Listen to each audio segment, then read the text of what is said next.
آج کی کہانی ایک لاڈلا شہزادہ اور لاڈلی شہزادی کی کہانی ہے۔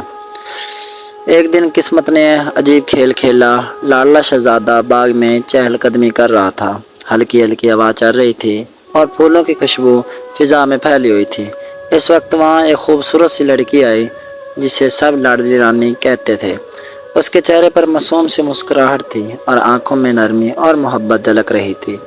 پہلی ملاقات میں وہ دونوں صرف چند باتیں کی، مگر ان باتوں میں عجیب سا اپنیت کا احساس تھا۔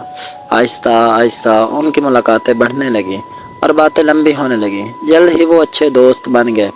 وقت گزرتا گیا اور دوستی دل کے رشتے میں بدلنے لگی۔ لاڈلا شہزادہ لاڈلی رانی کی عزت کرتا تھا اور اس کی ہر چھوٹی خوشی کا خیال رکھتا تھا۔ دوسری طرف لاڈلی رانی کو بھی شہزادی کی سادگی اور سچے دل نے بہت متاثر کیا۔ ایک دن شام کے وقت شہزادے نے مسکراتے ہوئے کہا، دوستی تو خوبصورت ہے، مگر تم میرے لیے اس سے بھی زیادہ خاص ہو۔ لاڈلی رانی شرما کر مسکرا دی۔ اس مسکراہٹ میں ہی اس کا جواب چھپا تھا۔ یوں ان کی دوستی آہستہ آہستہ سچی اور پاک محبت میں بدل گئی۔ دونوں نے دل ہی دل میں یہ وعدہ کیا کہ وہ ہمیشہ ایک دوسرے کا ساتھ دیں گے۔